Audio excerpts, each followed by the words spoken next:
One of the worst things about having a history of abuse is that it can wreck your thinking.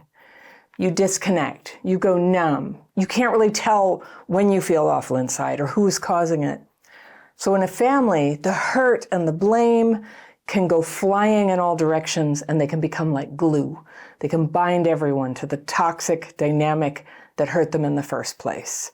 I'm not a therapist, but I've lived through this, and I've worked for all my life on healing the symptoms of it. My letter today is from a woman I'll call Ruth, and she writes, "Dear Anna, my 44-year-old daughter suffers badly with CPTSD originating from emotional abuse from her father and older sister." All right, I've got my fairy pencil. I'm going to circle things I want to go back to on a second reading, but let's see what's happening with Ruth's story here. She has a problem with me in that she says that I wasn't there for her in her formative years and still cut off from her when she needs me now. And I hope that I did my best for her under the circumstances. However, I know it was not good enough. She is having to live with us at the present time as she's between homes and unable to work. She struggles with communicating with others after many emotionally abusive relationships. What I would like your help with is how to be when she verbally berates me for my lack of understanding. I feel that I'm doing my best, but I think I become dysregulated during this time, and I don't know how to re-regulate to help the emotive situation in the present. She sent another thing, and she said, "I wanted to add that my daughter has horrific nightmares every night, and when she berates me for my lack of understanding, it's usually early in the morning after she has had another bad night's sleep. She doesn't sleep well anytime." Okay. So then I wrote to her and I asked her if she could tell me more. I felt like there were a lot of questions I had. I asked her, is it possible that the daughter's anger is exaggerated by trauma-driven thinking and that she's pressuring you to heal problems that only she can heal? I asked, is it possible that you or other family members are minimizing the seriousness of what happened to her, making her feel alone? I asked, is it possible both these things are happening, adding to her despair and the difficulty of communication? I asked, would you describe her behavior toward you now as emotionally abusive? I asked, have you tried any more structured way of talking and hearing each other, such as therapy?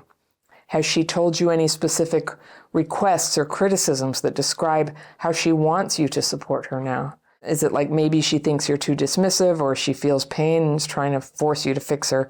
So I just wanted some clarification so that I could have a better read on it. So here is what Ruth told me. She said, Helen, and I've used that name for her daughter, Helen, has told me over the past several years, she had a mental breakdown in 8 years ago, that she was made to feel unwanted by her sister and constantly put down, and was told that she was stupid and selfish, among many other insults. She spent a lot of time in her room playing on her own, and she also spent her time trying to make her sister like her. Her father's default is to raise his voice when he wants to make a point or blame someone else for a mishap in the home. Helen and I have recently come to the realization that he is maybe on the autistic spectrum. Her sister often always passes blame on to Helen. Okay, so here's you trying to understand, but I've circled several things. I'm going to want to come back to this. And then you say, I'm ashamed to say that I wasn't aware that this was happening to the extent that it must have occurred, and therefore I wasn't there to support her. I always have had the mindset that things will work out, as my upbringing with 3 sisters was also very much on my own and not much support. Neither her sister nor her father ever related to any abuse she was suffering, so had nothing to say about it. You're quite right in highlighting that I have stated that I thought I was doing my best, and on reading it back, that certainly sounds like a cop-out on my part when Helen was young. I did have an alcohol problem for a few years, no alcohol since, for 23 years, which of course didn't help me to assess the situation. Big circle. We're coming back to that. I've discussed this with Helen during the last couple of years. I can now understand why she's so very angry with me. She didn't have any emotional support when she was young. We tried to support her in other more practical ways, like moving her to a new school away from bullies. from the one she was attending. She also had a teacher who was a bully. We tried talking to the head teacher at the school about the situation, but all the time worried that we would make it worse. She decided herself to stay with the school she knew. She worked for her sister in the sister's business for about 7 years, and then that preceded the breakdown.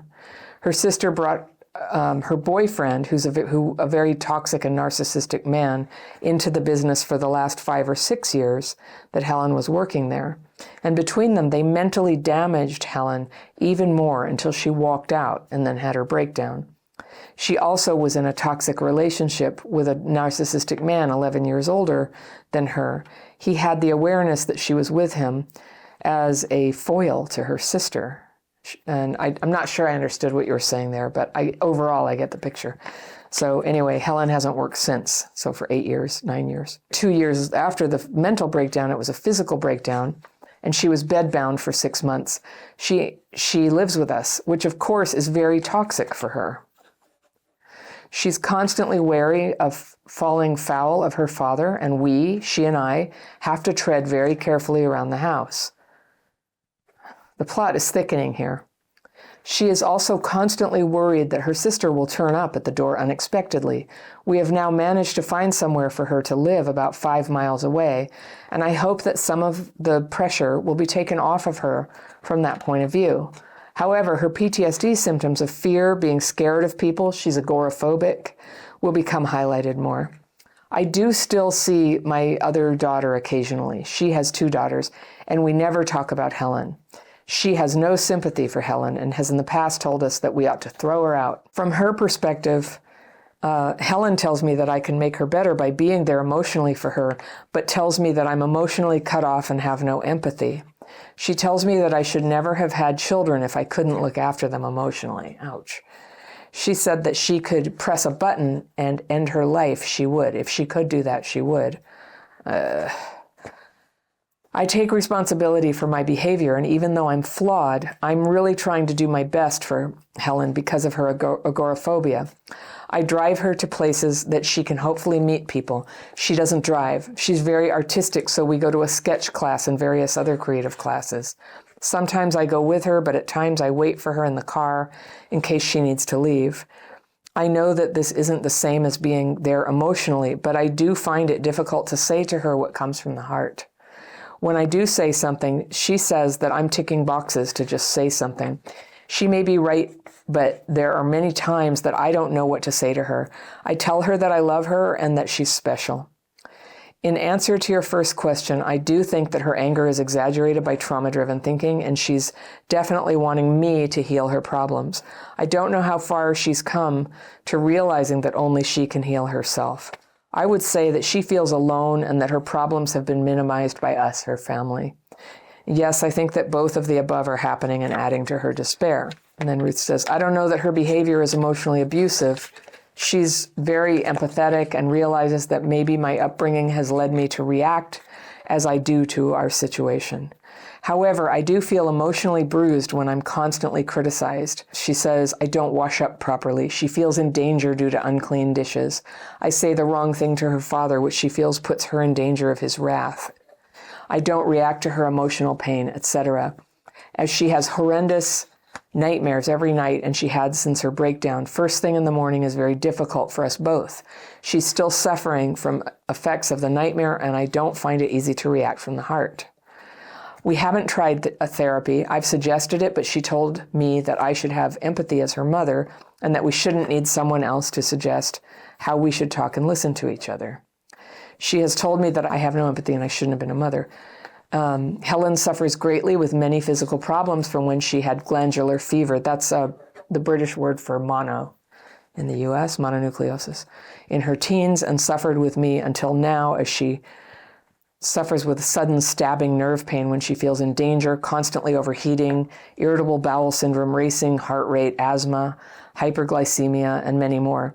She has nightmares every night. Therefore, when I see her in the mornings, she is in a high state of terror, which I find difficult to say the right thing to help her.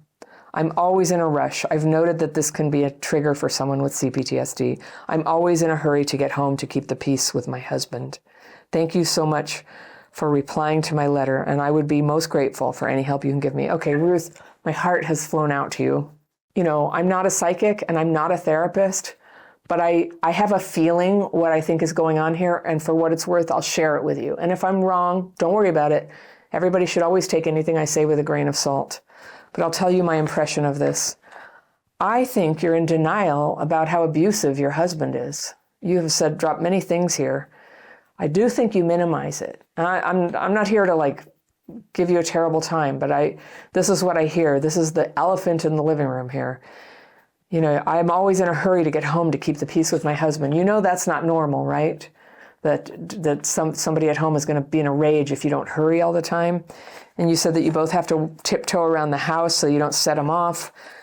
So your daughter shows serious symptoms of complex PTSD. I mean, pretty serious, that a lot of her health things are sort of on the list. If you look up complex PTSD, and maybe you have, but she's got a lot of the physical symptoms, and then the nightmares, and this thing where in the early morning she's so irritable. For many of us, that could be an emotional flashback. I would really encourage you to get the book, CPTSD, From Surviving to Thriving by Pete Walker, the therapist, where he teaches about what is an emotional flashback, it's kind of like what a war veteran has. A lot of the same things, racing heart, for a minute they're in a nightmare that it's happening. But the difference is when something happened when somebody was a child and hasn't really formed a gelled memory of it, it just comes back as like this feeling. And so she sounds like somebody who's going through that emotional reaction to trauma over and over and over again. It is not processed. It's still looping around, the feeling there. And that's one clue to me, because I get that. I have it first thing in the morning as well. So I relate to it. And I feel very irritable. I feel like people don't understand. I feel like they're dumping all the responsibility on me. And it's telling, you know, that at what phase of my life that might have come from. In my childhood, maybe when I was 6 and having to raise my sister, and who was 6 years younger, and having to find a way to feed myself because my parents were just so out of it with the alcoholism. Now, you didn't talk much about your trauma, but apparently your daughter acknowledged that you had some. And you sound to me very, very spaced out, fawning maybe, where it's like, we're just trying to keep dad from being mad, and I'm doing the best I can. And, you know, you're kind of doing more than the best a person, like you're doing a lot for her. She's living with you for years. You're going to classes with her because she can't drive. Like, you are doing a lot for her. And I don't know that anything you could do would fix the thing. She, you know, at the same time, she does sound like she's very fixated on like, you have to fix her. And while it's really great if you have a parent who will acknowledge what happened and apologize and help you, that's a really wonderful thing, but it's not the whole thing. You know, she would do well to learn how to work on her own symptoms. For her, my book, Re-Regulated, could be helpful if she's interested. A lot of people who have complex PTSD, it's difficult to read one paragraph after another. And so my book, Re-Regulated, on audiobook is very popular with people with severe symptoms. I'm just saying, you might want to check that out. It's available, you know, on online booksellers like Amazon and instantly. So that might be something you want to explore. But here's the thing, there is abuse. Her symptoms show that she's been to hell and back. And what you're saying of like, well, I did my best, you know, it's all there. She was emotionally abused by her father and older sister. Something happened. Now, maybe she's merely, you know, got like mental health issues that make her act like a traumatized person, and it really wasn't that big a deal. But what just kept leaking out of your letter is these little, like, you know, that your husband is a tyrant and you guys live in terror of him. Is that what she's reacting to? That you're not really getting it? That you're sort of in a fog of denial about that? It might be, you know, I don't know. I feel for you, but that's my hunch, is she's just like, don't you see? And if this is true, if I were her, what I'd be angry about is that you don't get it. You didn't save her from it when it was happening. And you aren't the first mom who became frozen and didn't know what to do when the other parent was abusive, all right? But it is our responsibility as a parent, either parent. It's each parent's responsibility to protect the kids from any abuse. And if it is their other parent, than it is. And that's a really difficult situation, but that is the situation. And so a parent who doesn't protect a child from abuse that you know is happening is complicit. And I don't know about the UK, but where I live, the parent who didn't do anything about that, they can end up in legal trouble. They can end up, having their kids taken away because they've demonstrated an inability to protect. So I'm just saying, there's precedent to understand, not protecting the kids from this. And I get it. I can't diagnose you at all, but you just sound like somebody who's very in a fog or dissociated or checked out, like you're not hearing it. And you don't have the emotional language to talk to her. And so I want to suggest something to you that you could try. I don't know if it'll fix everything, and I don't know if it fits you, but let me just say, if you did let her down in that way, and this, something happened to her for her to have these issues and to be in so much pain, and rather than trying to do everything for her like a perpetually guilty mother of a small child, is it possible for you to do your research, perhaps get your own therapy about this, or come into our membership program if you like. We have many people who are unpacking how their trauma carried into how they parented. That's really common for all of us. You could be with us and take courses and have peers and use our techniques and prepare to give a very conscientious, not just like a hasty apology, not like, I'm sorry, I did the best I could. I don't know if you know this, but that's like a classic line that in a lot of literature about what it's like to have parents who don't get it, that's what they say. I did the best I could. Or when people are trying to invalidate the abuse that we went through, they say, well, don't be so hard on them. They did the best they could. And it may be true that people are doing the best they could. And perhaps that helps explain them, but it doesn't change the fact that we were abused. It doesn't change anything. And so as a parent, the job is to put yourself, to become fully awake to the pain that happened on your watch so that you can apologize for the shortcoming in play when you weren't able to respond to that, when you weren't able to save her. And you don't have to make excuses. I think it's better that you don't.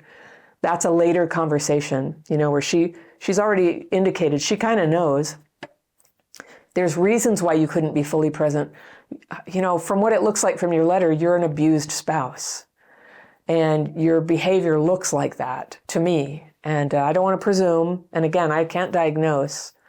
But is she mad about that you continue to stay in a bubble of not admitting what had happened? This is what you could say. But this is preparation. This isn't don't just go through the motions of it, but do the preparation until you have your own true answer. But it goes something like this. Helen, I've come to understand that you were gravely abused in the family.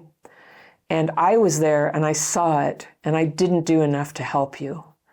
And that must have been horrible. And I am so very sorry. I can see how it's affected you. I think back and wish I could have figured out what could I have done. I regret that at the time I didn't have that awareness and I didn't have the tools, and I'm speculating here. I was scared that if it were true and if I really faced it, we would have no means of financial support. And I didn't know how to go there. And I am so very sorry. I know that helped you. And I know it was my job to protect you. It was your dad's job to protect you too. But not only did he fail, but I didn't step in and get you out of that situation. And I just want you to know that now I hear you. And now I'm here for you. And now I'm willing to help you get away from the source of the abuse. All right, now coming out of what I'm suggesting a person could say in this situation. Are you willing to leave your abusive husband? You don't have to be, but you're in a very compromised position to help her, so long as you live with him and you're still tiptoeing around and hurrying so that he doesn't get triggered into abuse, right? It's going to be hard for you to heal and come into reality when your abuse is still being perpetrated against you. I mean, when his abuse is being perpetrated against you. Your defense mechanism is just kind of you're defended. You're defended against fully seeing it. It's a painful thing to see. But I just want to put out there, this is why there are therapists, to help you in a well-paced manner to kind of face what's really going on and have a chance to talk about it by yourself if she doesn't want to go. For you to get a chance to talk about it. And to be able to get a reality check on, is that normal? Like, how bad is that? And I imagine that could be very, very helpful to you. And it will be sad. There's a lot of pain probably like backed up behind that, that is going to come out now. But you know what feels really good is what's on the other side of that sort of torrent, that dam that's built up of, the anger and the pain and what you've lost in your life from being suppressed by somebody who you have to be afraid of all the time. And through the damage to your relationship with your child, who is so angry at you for, she says, you don't have empathy. And so I would just take her at face value, but I'm sort of adding this layer, like it's that you were supposed to protect her. Forgive me if I'm projecting. You can show her this video and she can tell you what she means. She can correct my statement if there's something else that she needs to hear from you. But consider being open-minded to what she's needing. Consider being open-minded to what I've said. Consider getting help for yourself. And then don't feel that you have to rush in with some fake solution for her or some apology that's BS that you're just trying to appease her with. Like, do the work to feel in your heart what the problem is here. Because that's, what I love about you, Ruth, is that you're doing so much for this. I didn't have a mom who did anything like that. So I think you're extraordinary for trying. And you just sound to me like somebody who's trying to do the right thing, but your mental and emotional bandwidth is very compressed because of the abusive situation you're living in. Something that you can do in the moment while you figure out your next move. There's always there's a next right action and a next right action and a next right action. And that's how we walk ourselves out of these troubles. But we don't always know, which way should I walk? And we're so overwhelmed with the memories and the emotions that come along with all of this stuff. So how you can start to unpack that, the tools that I use are the tools I call the daily practice. And it's a twin set of techniques, a very specific writing technique where you can express the fearful and resentful thoughts and feelings, get them on paper, ask for them to be removed if you are inclined towards a prayer type of thinking, or release them if you're more somebody who does it yourself. It helps if you believe there's something greater than you, because most of us are pretty tapped out to be able to do more than we're already doing. That's the nature of trauma. But the writing technique can start to bring relief. It's followed by a very simple period of meditation to rest your mind and allow it to recompose itself. And you might be surprised at how much these two simple methods that you can do for free with just paper and a pen and a chair, that you can start to release the tension and fear and fog from your mind. And if you want people that you can do that with, come to my membership program. But start with learning the technique. See if it helps. That's what I'll leave you with. It's free. It takes about an hour to learn and try the technique. And then there's a whole bunch of FAQs. You can also learn it in my book, Re-Regulated. And I teach it in great detail along with my whole sort of experience of what are the parts of having complex trauma, the dysregulation, the disconnection, and the self-defeating behavior. And then the steps that flow from that, where we begin to become our full and real selves. Healing is possible, but yeah, you can tell Helen she has a big role to play in all of this, whether you ever understand what she needs or not. And I hope you can be that for her, but I want to tell you, many of us heal even though we never got that from the parents who hurt us or the people who failed to help us when they should have. We heal anyway. So one of the best things you can do is offer her tools, books, things where she can start to work on it too. She'd be welcome in our membership as well. You're all welcome to it. So you can find out more about membership and book down in the description section below. So the daily practice is what I'm going to leave with you, because if you sign up with for that, you'll not only be able to learn the techniques quite deeply, but then you'll be invited. We'll send you an email inviting you to free Zoom calls with me and my team. Every week we lead them. Hundreds of people attend, and we do the techniques together, and then we take questions to help you learn how to do it right, because it matters. Doing it right really matters in terms of how helpful it is. And we can just help you get through the rough patches with it. So yeah, why not? Why not take the free course?